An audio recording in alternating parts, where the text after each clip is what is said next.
This video is going to be about Marian apparitions, and especially the events happening in Zeitoun, Egypt from 1968 to 1971. If you don't know anything about that, that's fine. We'll introduce it all here. Cameron Bertuzzi's making some videos about these recently, and it's been much in discussion. Hopefully you'll see why this is actually a pretty important topic to engage. Let's give a flavor from his first video. Alex O'Connor just exposed a massive, and I mean massive, problem for Protestant apologetics, and even William Lane Craig doesn't seem to have a good answer to this. It's about the group appearances, like the 500 witnesses in 1 Corinthians 15. Christians love pointing to these as powerful evidence for the resurrection, and there's good reason to do that, right? It's like the more witnesses that you have, the better the evidence. But here's the issue. If group appearances prove the resurrection, what do you do with Marian apparitions like Fatima or Zeitoun? Tens of thousands, sometimes millions of people witness these events, including skeptics, including journalists, and including non-Christians. Are Protestants actually ready to accept these miracles, or is this the double standard that finally breaks their theology entirely? Now, he tagged myself and William Lane Craig on Twitter, or X, saying that we need to come up with a solution to this. I think William Lane Craig's response is a good solution, so I'm going to draw attention to some of his comments later because I think they're very important. After this, Cameron put out an interview with Travis Dumsday, who's a good philosopher who's written a fascinating book on this topic, which references the event at Zeitoun, Egypt, as the largest mass religious experience in recorded history outside of Scripture. So maybe that will get your attention if you don't know anything about this. This is fascinating. This is absolutely fascinating, and hopefully you'll see why this topic is so important. Thirdly, Cameron put out another video responding to some pushback from Jonathan McClatchy. What if I told you we have better evidence for Christianity than what's in the Bible? This might sound weird, but I'm not talking about some abstract philosophical argument. I mean a real event backed by photographs, millions of eyewitnesses, and even a government investigation. It happened in Zeitoun, Egypt, and yet many Christians, especially Protestants, completely dismiss it. Take Jonathan McClatchy, for example. He argues that miracles like Zeitoun don't even come close to the resurrection because, according to him, we don't see Mary talking, eating, or physically interacting with people the way that Jesus did after he rose from the dead. Now, at first, this might actually seem pretty reasonable, but what if I told you that his standard actually backfires and makes Zeitoun look even stronger? By the end of this video, you'll see why Christianity's best evidence might not be in ancient manuscripts. It might be in something far closer and far more undeniable. So this whole issue of Marian apparitions causes a lot of angst and a lot of questions for people. As you can see, it has relationship to the arguments for Christ's resurrection, so it's important in those conversations. So this is really important to address. In this video, I want to make three arguments. Number one, the Zeitoun event is not greater proof of Christianity than the resurrection. It's far less. So I'm going to disagree with Cameron on that. Number two, the Zeitoun event is not ecclesially determinative. By that, I just mean that whatever conclusion you come to about what happened, it does not compel you to join one church versus another. I'll make that case second. And then third, I want to give some reasons why we should be cautious about Marian apparitions and why discernment is so important. First, before I dive in, I want to do a book recommendation. I was just reading this before I came up here. Jared Wilson's Lest We Drift, 5 Departure Dangers from the One True Gospel. Jared is one of my favorite authors to read. Whenever he has a new book out, I at least get it and look through it if I don't read the whole thing. I haven't even finished this one yet either, but he's been such a steady voice about gospel-centeredness over the years. This book is fascinating if you're interested in the whole gospel-centered movement. It's sort of a diagnosis of that and kind of an evaluation of just where things are at, and he identifies 5 dangers. It's interesting because the dangers he's talking about are kind of both on the right and the left, so to speak. He talks about legalism, pragmatism, superficial faith, spiritual dryness, and victimhood as 5 ways we can depart from gospel centrality. It was encouraging for me to read. It's interesting if you're looking at the evangelical church today and all the fracturing. And to me, what I take away from it is gospel-centeredness is still the way forward, just as much in 2025 as it was in like 2007 or something like that, when that movement was just taking off. I'll put a link in the video description. Really great book. Check it out. So let's work through these 3 points. Number one, the first question, this arises from Alex O'Connor's initial comparison up through Jonathan McClatchy's recent post, and it's, are Marian apparitions, like what happened in Zeitoun, we'll investigate. I'm just going to call it a Marian apparition, so rather than an alleged Marian apparition over and over and over.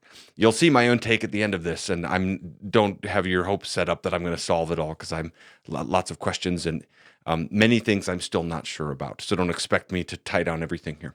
But I've thought about this and studied this a lot. But are Marian apparitions, like what happens in Zeitoun, a better argument for the truth of Christianity than the resurrection of Jesus, as Cameron is arguing? Well, Jonathan says no, and he makes this point that there's really no serious comparison when you find an example of Mary participating in group conversations, engaging in extended discourses, inviting physical contact, cooking breakfast for groups of people, eating and drinking with groups, and being passed objects like the broiled fish in Luke 24, get back to me. Now, in his response, Cameron agrees that multisensory experiences are more powerful as a testimony against a naturalistic explanation. But he argues you have the same thing or more at Zeitoun. And Jonathan is arguing that because the resurrection included these kinds of interactions, it has a stronger evidential basis than what we see at Zeitoun. And again, the reason for this is because it helps to rule out alternative explanations. But the problem is that facts about Zeitoun also rule out natural explanations just as effectively, if not more so. Zeitoun was not some sort of vague vision. It wasn't a subjective experience that only a few people had. It was a public, repeatable event over years that engaged multiple senses. Sight. People saw a luminous figure of Mary, sometimes moving and responding to the crowd. They also saw doves flying around against the wind in different formations. They also saw strange glowing red smoke surrounding the church. Sound. The apparition responded to audible cries and shouts from the crowd, shifting position or moving when addressed. Smell. Many witnesses actually reported the overwhelming scent of incense filling the air when the clouds of smoke were present. So Zeitoun was not some sort of visual phenomenon. It engaged sight, sound, and smell, just like the resurrection appearances did. And just like with the resurrection, these multisensory elements make alternative natural explanations incredibly weak. Now, I'm always afraid to cut off someone at the wrong point. The more we do these interaction videos, the more, people, it's hard. So hopefully I've fairly captured at least one of the things he's trying to argue in response. Watch his full video to do his arguments justice. But I think there's a way to defend Jonathan's point here that I want to highlight, and let's call it the principle of recognizability. Recognizability meaning how easy is it to recognize you? So Jonathan's post was not just about whether Zeitoun is hard to explain on naturalism. It's about comparing the resurrection of Jesus to apparitions of Mary specifically. So the question on the table is not just whether something supernatural is going on in Zeitoun, it's about whether there's an apparition of Mary, because we're trying to look for a proof of Christianity. A supernatural, non-Marian explanation wouldn't necessarily be a proof of Christianity. So we have to look at this principle of recognizability. And this is where there's differences between the resurrection. I mean, this is one of the big areas, I think, where there's differences between the resurrection and Zeitoun. So let me highlight the two biggest ones: prior knowledge of the person and vocal conversation in close proximity. The disciples had lived with Jesus for several years. They knew exactly what he looked like. He appears to them many, many times over more than a month. Acts chapter 1, verse 3 says he gave many proofs for a period of about 40 days. That's the time between the resurrection and the ascension. And he's talking to them at point blank range on many different occasions. He's, telling them to touch his body for the specific purpose of recognizing his identity. As Jonathan pointed out, he eats fish. That's actually a fascinating point that's relevant to our doctrine of the resurrection, that Jesus can digest food. Kind of interesting. But these conversations are happening very intimately, and they're life-changing conversations. So he reinstates Peter. He talks to John about the future. He challenges Thomas's doubt. They're not just talking at point blank range. The conversations are some of the most important ones the disciples will ever have. In contrast, at Zeitoun, the figure that is purported to be Mary does not say a word. There's over this roughly 3-year period, there's not a single word that she says. She's seen at a distance on the top of a roof, and she is only ever seen at night. Furthermore, she's seen by people who don't have a prior relationship with her and specific knowledge of what she looks like. So the recognition is based on much looser criteria, like raising hands to bless the crowd, dressed in white, looking like a nun, things like this. sometimes holding a baby Jesus, things like there's other things I'll mention. So the point here is simple. It's much easier to mistake the identity of a person when they're on a roof from a distance at night and they never talk to you versus someone that you're touching, eating with, having long conversations with that mark a turning point in your life and so forth. And also, it's much easier to not recognize properly a person when you don't know what they look like. So I think Jonathan is right to say there really is no comparison here because of this dynamic. Another way to state this is to say the evidence at Zeitoun is much stronger for a supernatural event of some kind than it is for the recognition of a supernatural event as an apparition of Mary. Because, in other words, even if you think it is Mary, the evidence for that is much weaker than what we have with the resurrection. The disciples who are talking with Jesus, picture them around the fire there. There's actually several different episodes that are my favorite to think through what this would be like. But just imagine talking to the risen Christ and you can put your hand in the wounds and so on and so forth. They could be very confident they're talking to Jesus. Witnesses at Zeitoun would have a much more difficult time verifying the identity of this bright light that never speaks to them. A metaphor you could say is, suppose you have a neighbor. Your neighbor's name is John. He's coming back from the hospital after surgery. And your wife says, "Is he home yet? I want to drop off a meal for him." And you're trying to determine whether he's back from the hospital yet. Scenario one is you've never met John before, so you don't know what he looks like. And you see someone walking around on the roof of the house, but you never communicate with them verbally or approach them. So you're going to have one sense there. Scenario two is John is your best friend. You see him every day. You go over to his house. You ring the doorbell. He opens the door. He invites you in. He brings you in for a meal. He pulls up his shirt, shows you the scar. You touch the scar. Then you have a really lengthy, life-changing conversation. Obviously, scenario two is better proof that John is home because of recognizability. In scenario one, you have really good proof that somebody's there, but you don't know what your neighbor looks like. You've never talked to this person before, and therefore it's unclear who this is. Hopefully the point is clear there. Now, one of the responses might be, oh, come on, of course this is Mary. Some of the points that Cameron brought up is it's at a church dedicated to Mary. It's a female figure. She's blessing the crowd. And then there's various indications from her appearance that people derive that say this looks like Mary. But let me give her a couple of reasons why I think we should be careful. Again, right now, I'm not trying to say it wasn't Mary. I'm trying to say this is very different from the resurrection. I'm comparing these two arguments. And it's important, actually, to make that comparison, I think, because we don't want to downgrade the resurrection. One of the unsettling things that you uncover as you look into Marian apparitions is how Mary looks different in many of them. There isn't just one traditional depiction of what Mary looks like. Her appearance often will reflect the cultural and ethnic characteristics of the people and the time where she is appearing. So this can include variations even in her color of skin and hair. So in Rwandan Marian apparitions, she's perceived to have very dark skin, but when there's a Marian apparition in Wisconsin, as there was in 1859, Mary appears with golden hair and light skin and so forth. When there's Marian apparitions in Mexico, she looks like a Mexican peasant. In Brazil, she looks Brazilian, and so on and so forth. Now, sometimes the explanation for this is that Mary is adapting to the local culture because she wants to convey closeness to that culture and that kind of thing.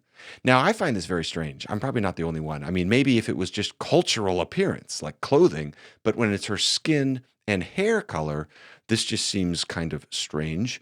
I'll say more about that later, actually, but the point for now is just, again, to compare this with Jesus. Jesus does conceal his identity from the disciples at times. His resurrection body is unique. He can walk through walls, perhaps, and this kind of thing. But we don't have anything like Jesus looking like one person in one event and a different person in a different event. So I'm probably not the only one who finds this variability in the Marian apparitions an odd point, which we'll come back to later. The point for now is it speaks to this issue of recognizability. How do you know this is really Mary in Zeitoun? There's no stable physical appearance by which to make comparisons. So you have to look at all these other more general criteria.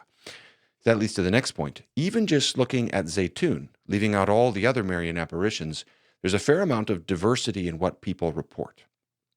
Those things that are most consistently seen, say the bright light, and the doves are less obviously Marian. When it comes to the points that are most obviously associated with Mary, there's more discrepancy among the eyewitnesses. John McCrae from the channel What Do You Meme, great channel name, great channel, pointed this out in his comment on Cameron's channel. I thought this was a good comment. I wanted to draw attention to it. He said the second miracle, that's Zeitoun, with people seeing a light / bright silhouette that appeared above a Coptic church doesn't have the same weight of Jesus sitting, eating, and talking with people due to the ethereal and luminous nature of the figure. The observers had massively different interpretations of the event. So let's double click on and zoom in on this massively different interpretations. What are we talking about here? Cynthia Nelson was an anthropologist who taught at the American University in Cairo, and she visited this site on several occasions in 1968, and then subsequently published an article, I think in the early 70s, an academic article about her experience. And this is regarded as perhaps, if I'm not mistaken, I think it is the only academic treatment of this event from an eyewitness. So other people wrote about it and, interviewed people, but she was actually there. Let's read her. There may be one or two others that I've not heard of. This is the only one I can find. So let's read what she experienced. The first night she went there was April 15th, 1968. She didn't see anything. She went again a week later. She's talking to another woman, an Egyptian woman in her 50s, whose daughter had claimed to see Mary between the dome of the church and a palm tree. And Nelson writes, as we were talking, the crowd began pointing to the palm tree and exclaiming, "It's the Virgin. She looks like a nun, and she is swaying to and fro as if she were blessing us." So this is one of those motions that is interpreted as a blessing. So this is what others are saying. They interpret the swaying that way. Here's what Nelson experienced. When I looked to where the crowds were pointing, I too thought I saw a light through the branches of the trees. And as I tried to picture a nun-like figure in those branches, I could trace the outline of a figure. But as I thought to myself that this is just an illusion of the light reflecting through the branches, the image of the nun would leave my field of vision. Still, there was no doubt in my mind that there was a light, and that if I looked for the image, it would come into focus. I immediately explained this perceptual experience as an illusion caused by reflected light. But the source of the light was a mystery, for the streetlights had been disconnected all around the church for several days. And within another week, all the trees around the church would be cut. The woman beside me was convinced it was the Virgin, which reveals once again that what the eye sees is the consequence not so much of psychological processes, but of intellectual, emotional, and ideational concerns. Now, the final sentence that I underlined there brings up a point we're going to return to in a moment, that our expectations affect our perceptions. My point right now is not to say that Nelson's testimony is, her experience was correct and the crowd was wrong, or vice versa. I'm not trying to interpret this at all, but it's just to draw attention to the difference of interpretation from multiple people looking at the same thing, which speaks to the issue of recognizability. Whatever is going on here, this is different from Luke 24. None of the disciples encountering the risen Christ are trying to discern him through the leaves of a palm tree. Again, they're touching his body, eating with him, etc. It's true that Jesus can conceal his identity, and it's true that some of the disciples doubted, but that's different from Jesus showing up and some of the people saying, "Oh, that's him," and others saying, "I can see him if I, try to trace a figure and see the outline in the darkness," and so on and so forth. Again, in Luke 24 and in the related post-resurrection appearances, Jesus is not a silent figure on a roof in the distance at night. Nelson goes back on June 1st of the same year. Here's her field notes. She says, "There were intermittent flashes of light, perhaps headlights," I inquired. "I was told by the crowd that for the past 2 weeks there had been no buses or cars allowed near the area. The crowd's response to these flashes of light was electric. They clapped and shouted, 'There she is, there she is.' On the whole, the atmosphere seemed more subdued, reserved than in the early days of May." And then she proceeds to describe the crowd for a bit. So again, there is diversity in what is being experienced here. Nelson sees these flashes of light, and she just wonders if they're headlights, whereas the crowd is getting really revved up and excited and clapping and saying, "There she is," and so forth. Now, again, I'm not trying to interpret this. I'm certainly not saying it was car headlights. As you'll see, I think something supernatural is going on here in Zeitoun, very likely, from what I can tell. So I guess I'm giving up my opinion early here. We'll get there. But the point I'm trying to make is this is very different from the disciples' encounter with Jesus with respect to recognizability. Not everyone at Zeitoun is seeing Mary. A lot of people are just seeing a light and don't know how to interpret that. And then of those who do see Mary, there's still a lot of variation. So, in fact, the one academic account we have from an eyewitness is very uncertain as to what exactly is being seen here. So that's Nelson's experience.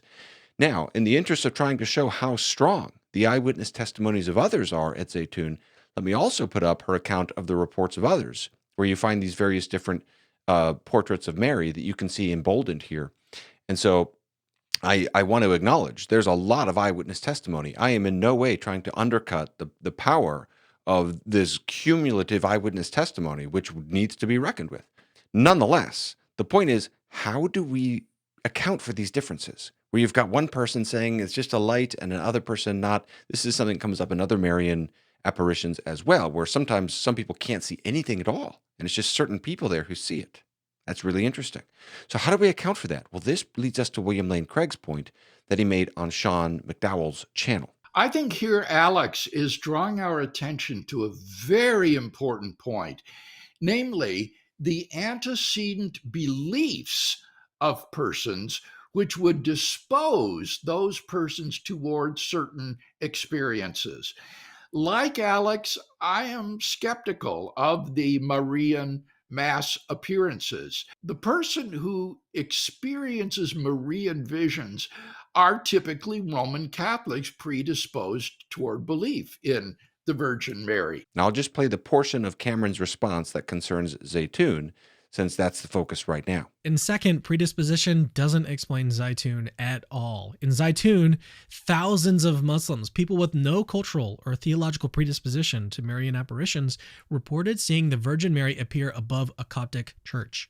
What's crazy is that the first two witnesses of the apparition were Muslims. Like, these appearances were documented with photos, eyewitness testimonies, and even live broadcasts. In fact, at one point, the secular authorities cut the power in the area surrounding the church, and yet the appearances kept occurring. So if Fatima included skeptics and Zeitoun involved tens of thousands of Muslims, Dr. Craig's response here actually collapses completely. But Egyptian Muslims are not necessarily predisposed to reject Marian apparitions. Mary has a very exalted position in Islam. It depends on where you look. But Mary's role in Islam is very high. The Quran talks about her 70 times, roughly. That's more than the Bible does. And it says Allah chose her and exalted her above all women. There's certain places in the world where Muslims and Christians, despite the theological disagreements they have about Mary, have a common devotion to Mary. That's true in Algeria, for example, where you can find Muslims praying to Mary in this basilica in Algiers. And it's true to some extent in Egypt as well. According to Nelson, the Virgin symbolizes for the Egyptians, both Christians and Muslims alike, a succoring, protective mother, the great prototype of the universal human experience who has the power to banish chaos and restore the benign shape of the world. And then she records the testimony of one Muslim who stated that she had seen the apparition, who spoke of an expectation among Muslims for Marian visitation. So Muslims in Egypt would not necessarily be disinclined to believe in a Marian apparition. You can totally imagine, if word gets around that there's an apparition of Mary, both local Muslims and Christians can get very excited about this. Cameron mentioned that the first two people to see her were Muslims, but they didn't think it was Mary. The first two people, they were bus mechanics, look up and see this woman. They thought it was just some woman who's going to commit suicide by jumping off the building. And so they're shouting at her to not jump. And it's only after they start doing this and a crowd forms that the church custodian suggested it was Mary. And then and this excites the crowd. And then from that time going forward, it becomes this huge event and everybody's talking about it. And so this is a crucial difference. The people coming to Zeitoun have heard about a Marian apparition there. Many are coming, doubtless, hoping to see her. Contrast that with someone like Paul, seeing the risen Christ. In his book on the resurrection, N.T. Wright argues that a bodily resurrection in the middle of history is not what the first century Jews were expecting. What Paul encountered of the risen Christ would have been his worst nightmare, not something he could possibly have anticipated. Certainly not something he was coming to investigate.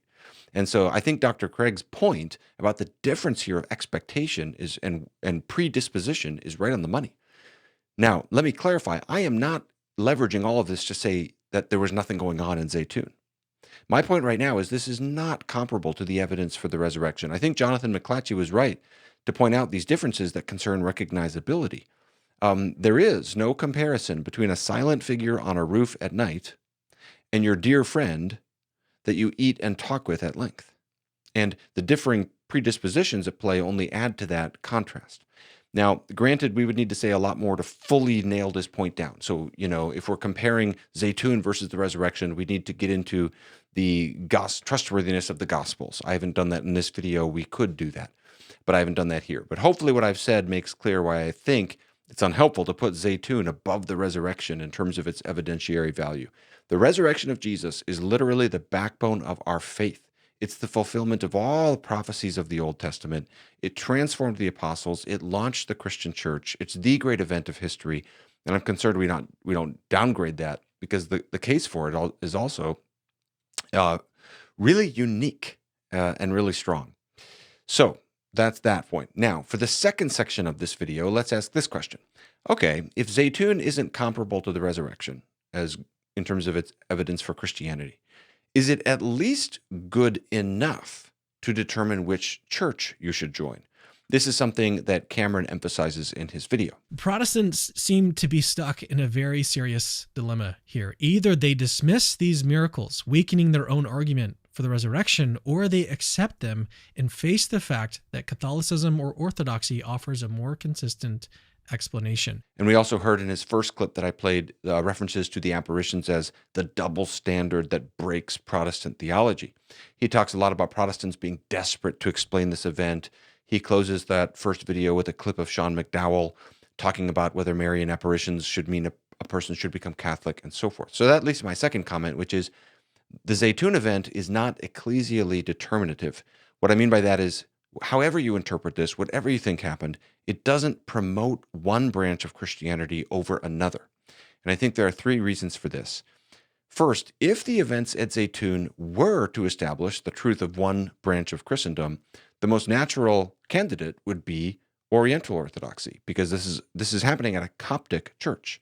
That's why I think it's odd for this event to have so much focus put on it over and against Protestants, as opposed to Catholics or something like that.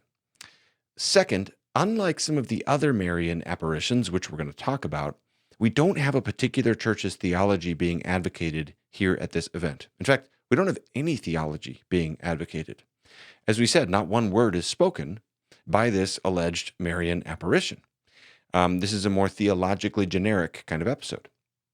And third, both Protestant and Roman Catholic leaders in Egypt at the time of this event affirmed it as a legitimate event. For example, the Reverend Dr. Ibrahim Said, he was an interesting man. He founded a church. He was like a surgeon too, I think, but he founded a church in Cairo, and it was a prominent evangelical minister there. And he was the head of all Protestant evangelical ministries in Egypt at the time of this event, these various apparitions, and he affirmed their legitimacy. So, someone might say, well, the very idea of an apparition from a person in heaven is impossible because Protestants don't think deceased saints in heaven can communicate with us. Now, maybe some Protestants have said that, but that seems hard to insist upon. It's certainly true that we have more caution. What I've heard actually more from Protestants is more just uncertainty, like we can't have confidence about that. But the impossibility of it, I don't think that you have to believe that as a Protestant. We have actually in Scripture the example of 1 Samuel 28, where Samuel is summoned by Saul and the witch of Endor. And now granted, these are very different circumstances. It's not a good circumstance, but nonetheless, shows it's not impossible. I mean, most of the Protestant commentaries on my shelf think that this is really Samuel being recalled from heaven. So, I want to be clear here. I am not saying we should accept a Marian apparition right here. I'm just trying to set the stakes that if someone looks into this event and they conclude this was a genuine appearance of Mary at Zeitoun, that wouldn't mean they have to become a Coptic Christian or something like that. Someone like Said didn't come to that conclusion, and there's simply no reason why that would follow. It's true that Mary is emphasized more in the non-Protestant traditions, generally speaking. So an event like this might make you kind of start to look into all that more, but we want to avoid an all or nothing thinking here, as though either, to take the Roman Catholic view, Mary is perpetual virgin, immaculately conceived, bodily assumed to heaven, worthy of devotion and prayers, or she can't ever appear to people. And like those are the only two options. Those are not the only two options. There's a lot of good reasons to question various aspects of this Mariology, like the bodily assumption and the Immaculate Conception. And I put out videos on these. I think the case is overwhelming against them. I just think for testimony for something that goes back to the first century, the evidence for hundreds of years is uniformly against them, both. So you might study that and say, I don't believe these things, but maybe this is a genuine Marian apparition. That's totally possible. So my point is, I hope this point could depressurize the thinking a little bit, just to look into this with an open mind without feeling like, I think sometimes people put way too much focus on these Marian apparitions as though so much is at stake. And I know people convert from one tradition to another on the basis of these things. And I would encourage us to scale back the importance of these and just sort of seek the truth with an open mind. I do think it's an opportunity to lay aside our fears, which all of us have at times about saying, wow, what do I do with this? And just say, hey, let me follow the truth. And I think Protestants can just follow the truth about whatever the truth about Zeitoun is. It's not an ecclesial pressure point or something like that. Okay, third section of the video. I think there are good reasons to be very cautious about Marian apparitions. Let me explain what I mean by that. So if someone were to say to me, okay, maybe you're right that it's not better than the resurrection, and maybe it's not going to make you Coptic, but what do you think happened at Zeitoun? And my answer to that is, and I hope this won't frustrate people too much, I'll try to explain this, and hopefully you'll feel my thought process a little bit. My answer is, I'm genuinely not sure, but I think we have really good reasons to be cautious. Let me explain what I mean. Okay, let me first explain why I think it's appropriate to be uncertain. So when I say I'm genuinely not sure, I really mean that. I do not know. I'm just genuinely, I'm not sure. And let me explain. So it seems to me that the only responsible way to work through these alleged Marian apparitions is to take them on a case-by-case basis. Okay, because you start looking at them and you realize some are very different from others in the strength of the evidence, in the theology that is conveyed, and so forth.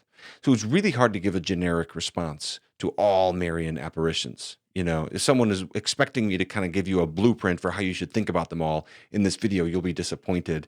I think you have to just look at each one in particular and just examine the evidence. And I actually think everybody can agree to that. Here's a little sound point that might be of interest that might help us. In the 20th century, there were 386 cases of possible Marian apparitions that were investigated in the Roman Catholic Church. And the church hierarchy affirmed only 8 of them to have supernatural character. Some didn't make a decision and many were denied. So only 8 out of 386. Okay, so what that tells you is even in Roman Catholicism, there's a lot of cases that are either bogus or I think I know lots of thoughtful Roman Catholics who will agree that, yeah, there can be demonic deceptions that happen. We'll talk about those in a second. So the point for now is we got to go case by case. We got to look at each one in particular. But doing that is really challenging. And it's hard to come to certainty because it takes a lot of time and it takes a certain kind of skill set to kind of investigate these. You're vetting these different eyewitness testimonies. You're trying to say, okay, here's what Nelson said. Here's what these other people said. You're looking at the credibility of the miracles that are alleged. You're trying to figure out these bizarre scientific explanations and so forth. These are the kinds of skills that like a sociologist or an anthropologist might be better positioned for, or even a scientist. I'm not those things. I'm a theologian. My training isn't in these areas. And so this is why people have been asking me to do a video about Marian apparitions for several years, and I've been very hesitant, but I got really interested in it over the last month. Another reason to be careful is that there's relatively little done on these things, especially outside of confessional contexts. So unlike other academic pursuits you can have, there's a much less to draw upon. Other things I study, I can really pull from the great work that's been done before. So my point just now is to say, don't be too frustrated with me for saying I'm not 100% sure. It's hard to come to a real solid opinion about these things. But I will say as a layperson, it really looks like something supernatural is going on at Zeitoun. And so I can appreciate where Cameron wants to push back against those who just dismiss all of the possibility of this. There's a lot of eyewitnesses. Some of them are really credible, like high-level clergy verifying these events. There are also secular individuals and secular groups that are saying there is no naturalistic explanation for this. We don't know how to explain this. And the fact is, it's really hard to say, where is this light coming from? For portions of time, they've cut off all the power to that part of the city. And so, so far as I can tell, again, as a non-expert whose opinion isn't worth too much on a question like this, it really looks like something supernatural is happening, or at least we should be really open to that until we find a better explanation. So then why would I say that we have good reasons to be cautious about this? And that's because it's less clear what kind of a supernatural event we're talking about. And two considerations really weigh upon me that urge a need for discernment here. I hope you'll see my thought process here and see, even if you don't agree, kind of where I'm thinking. The first is miracles in non-Christian religions, and the second is troubling aspects of Marian devotions, both theologically and spiritually. Let me explain both of these. First, there are events in non-Christian religions that have some parallels to the apparitions of Mary.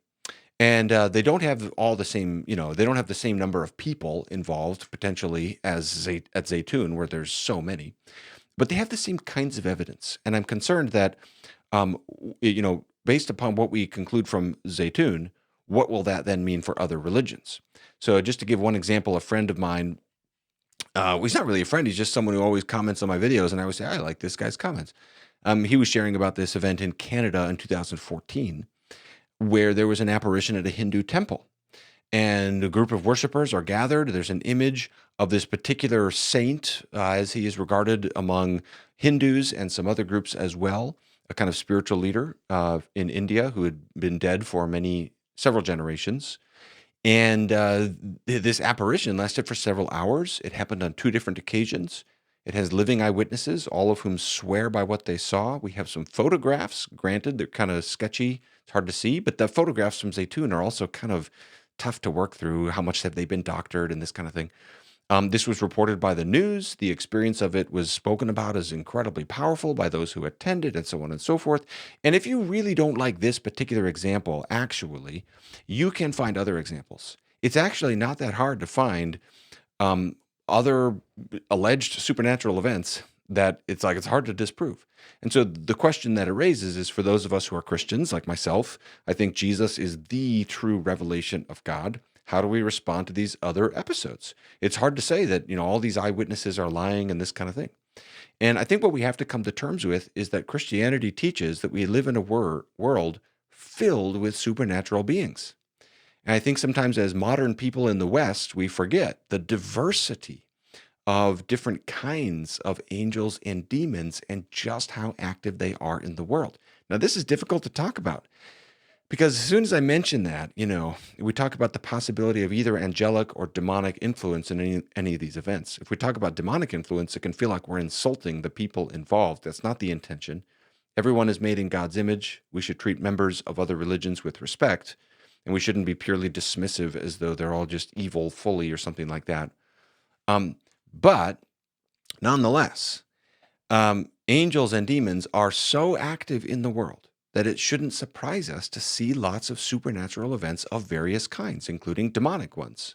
And that's consistent in Scripture, and that's consistent throughout church history. So that's why it's so important to be discerning about them. So, in other words, it looks like something supernatural is going on at Zeitoun.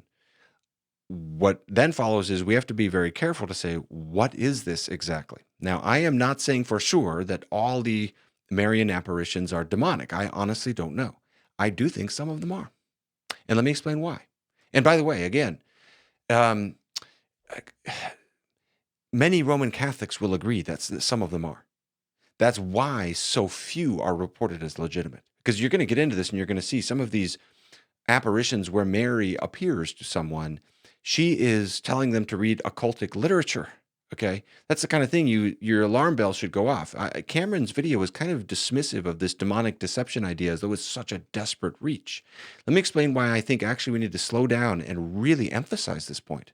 for discernment and caution. First of all, as I just mentioned, you will find many Roman Catholics, many other Christians in non-Protestant traditions who are very sensitive to this point.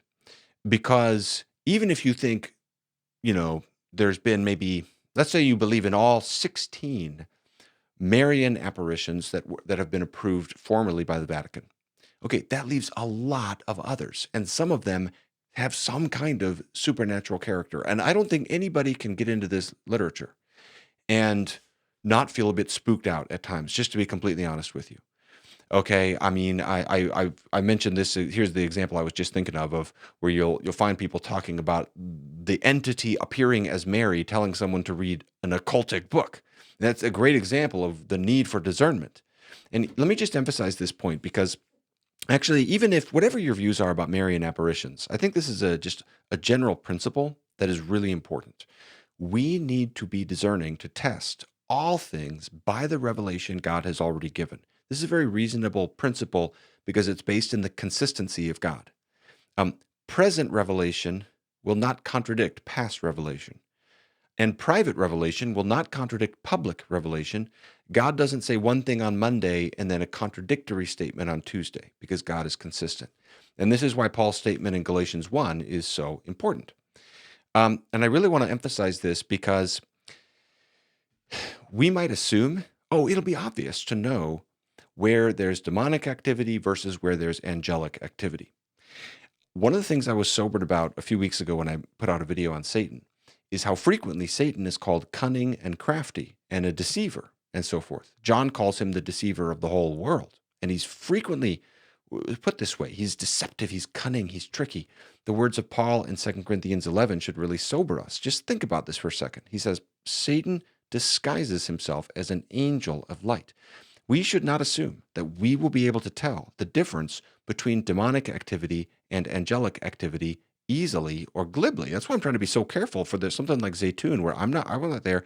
I want to, and I'll come back to that in a second and talk about that, of just, we need to really go through a process of discernment.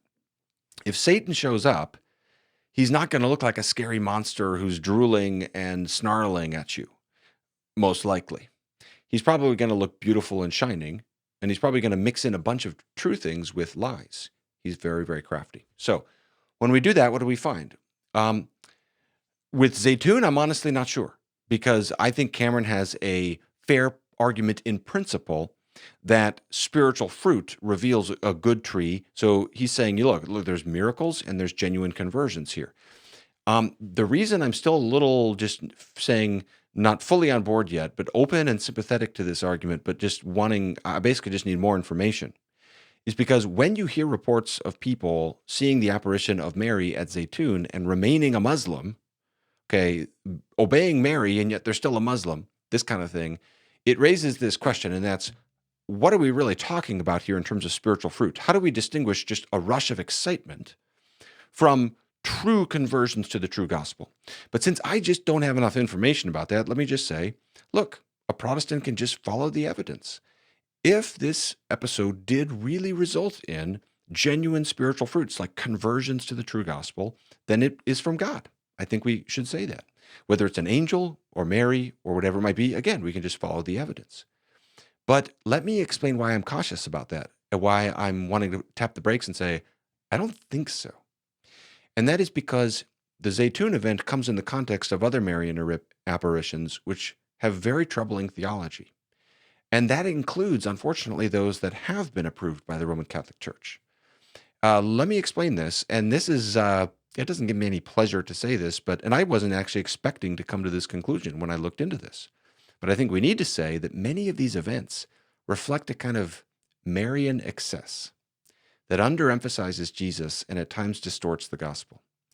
Let me explain what I mean by this, and I'll just give this a label. I'm going to call it the displacement problem, because this is going to come up so much as I work through some of this data. And this is basically, the concern is Mary displacing Jesus. And sometimes people say, oh, well, that can't happen because Mary and Jesus go together. The more attention you give to Mary, the more inadvertently you're also giving attention to Jesus, and so forth. I've explained in various videos why I don't think that works. And in these Marian apparitions, I think you'll see why it doesn't look like that.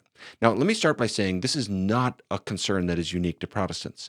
I'm going to read a quote from an Eastern Orthodox article where the author did a deep dive into Marian apparitions and then drew conclusions about the overall theology of this, whatever entities are appearing as Mary, whether it's Mary or something else, and kind of collated the various data points and kind of sketched out what's the theology that emerges from Marian apparitions. Now, different Eastern Orthodox Christians will have different views about Marian apparitions, but this author basically came to the concern, and this is an Eastern Orthodox Christian, that this is the displacement problem.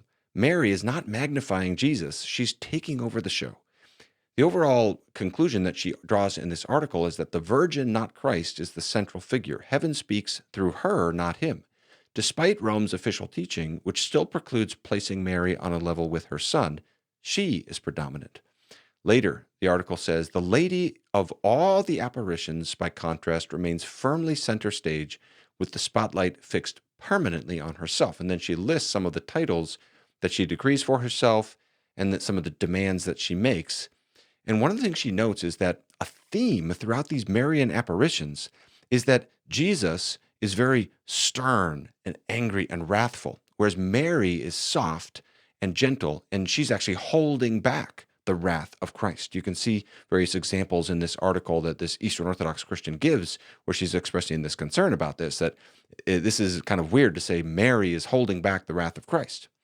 Now, is that concern valid? I would have to say, from my scouring through, I'm not an expert on this topic, but I've done a fairly deep dive reading through, and I would have to say that even in the case of the approved Marian apparitions, this is a totally valid concern, this displacement concern. As you step back and you look at the big picture of Marian apparitions, including the 16 approved by the Vatican, some patterns emerge. Some of them are just a little odd, Why do they only happen in more recent centuries? Why don't we have it coincidentally, right as Mariology has grown in certain ways? Why don't we have more evenly throughout history, like in the first millennium? Why is it so often children that Mary appears to? Why is the apparition so slow to reveal its identity as Mary, and then with such a vast array of physical appearances, as we have noticed? Why is she sometimes holding the baby Christ? That's one of those strange things. It's like Jesus is not a baby anymore. That's part of the displacement thing. These are just curiosities that maybe have some explanations, but some aspects of these Marian apparitions are more ambiguous and even dark. If you look into this, again, I wasn't expecting to come to this conclusion. I think if you look into this, you might have some sympathy for where I'm coming from.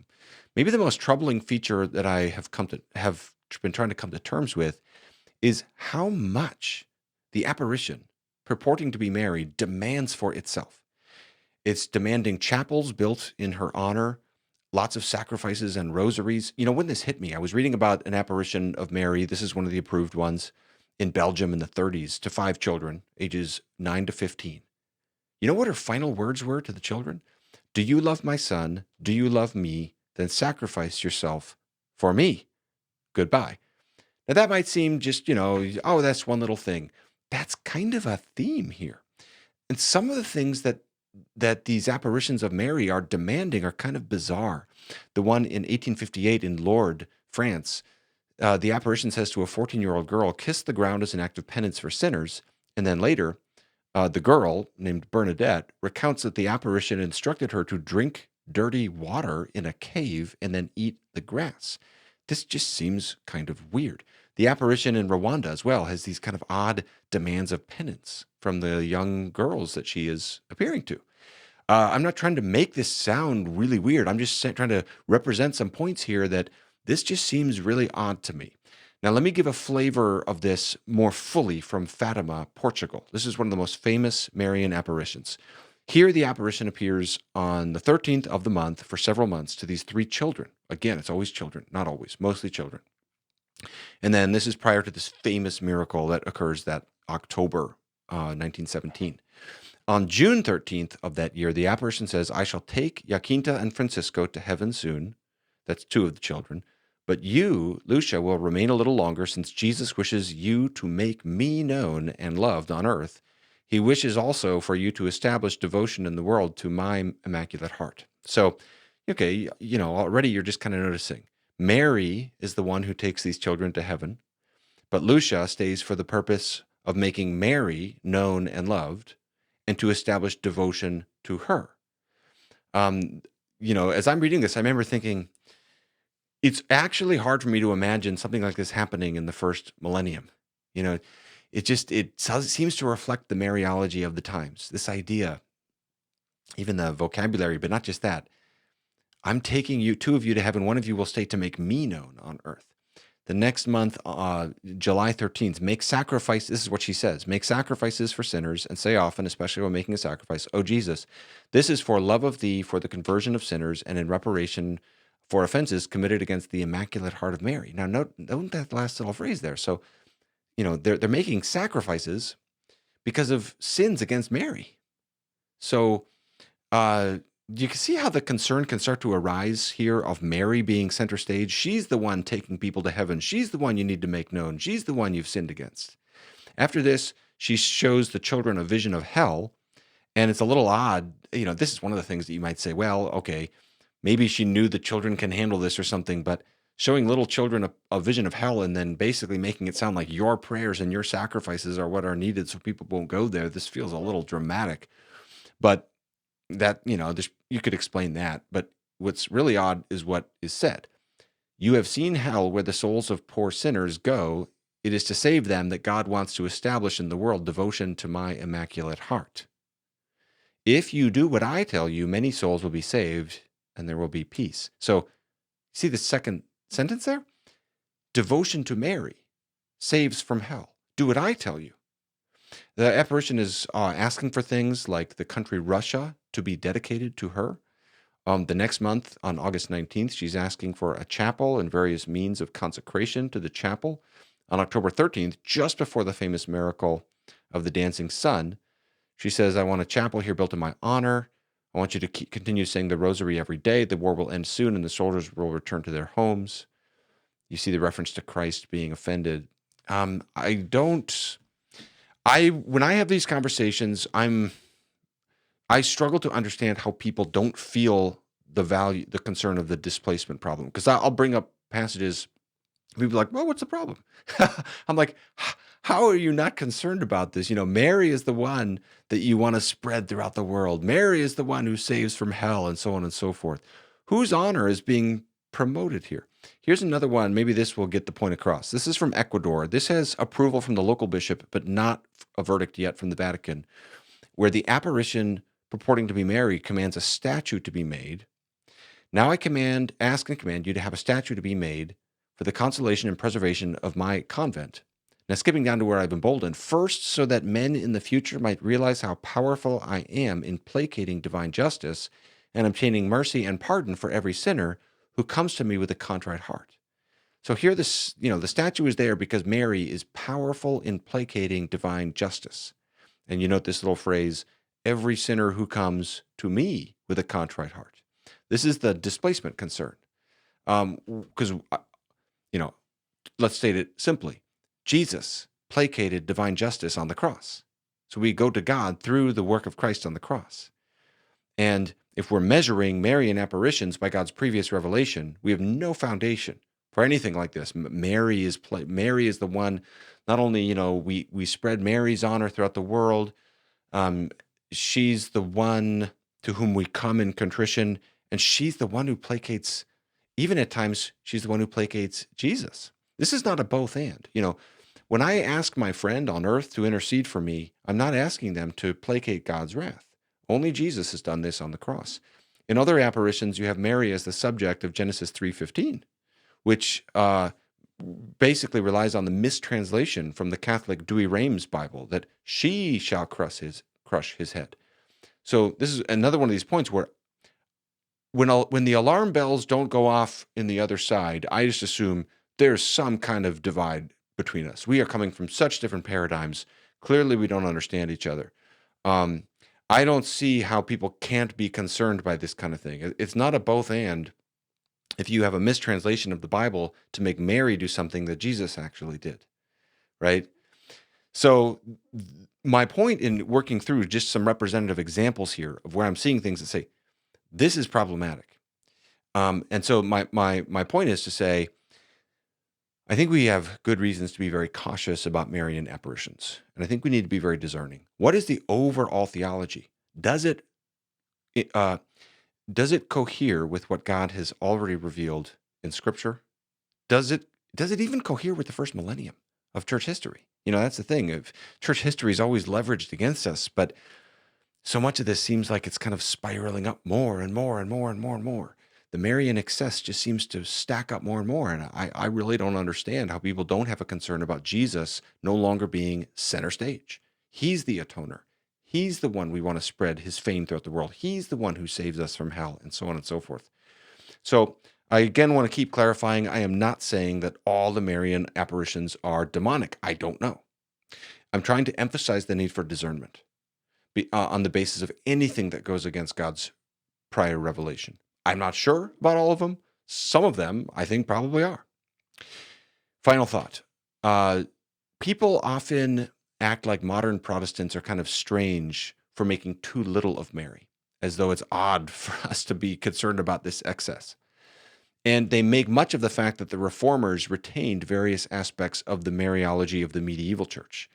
This is not as surprising as people make it out to be, though, because issues of Mariology were just not really at the forefront of the Reformation. However, I want to just conclude by noting that the Reformers did anticipate and articulate the essential Protestant concern of elevating Mary too highly and making her honor a matter of salvation. Let me close by showing this from a sermon early in Luther's career, 1522. Already, he's got the basic idea here. You can see it's a sermon on Matthew 1. He says, "We have an obligation to honor Mary, but be careful to give her the honor that is fitting. Unfortunately, I worry that we give her all too high an honor, for she is accorded much more esteem than she should be given or than she accounted to herself." So from this comes to abuses. First, Christ is diminished by those who place their hearts more upon Mary than upon Christ himself. In doing so, Christ is forced into the background and completely forgotten. The other abuse is that the poor saints here on earth are forgotten. I would allow a high regard for Mary and her praise just so long as you do not get carried away and consider making a law out of it so that she must be honored as a condition for your salvation, for the scriptures have recorded nothing about her birth or life. So your hearts must not be placed upon her, and she must not be exalted above her proper status. The monks invented all this abuse. They wanted to praise the woman. They have used Mary as an excuse to invent all kinds of lies by which she could be used to establish their twaddle. They have used scriptures to drag Mary by the hair and force her to go where she never intended. For the gospel that is read today reveals Christ's nativity, not Mary's. See how many lies have come out of this, which we can in no way tolerate. I can surely allow her to be honored, but not in the way that belies the scriptures. That's the heart of it. We can conclude by this. Let us honor Mary. She is a great woman of God. Let us emulate her faith. We won't say anything against her, but let Christ be the center stage. He is the one who atones for our sins. He should be the focus. And if there is any need in the human heart for someone who is more gentle and receptive, that need has been fully met in the gospel. That is literally who Jesus is.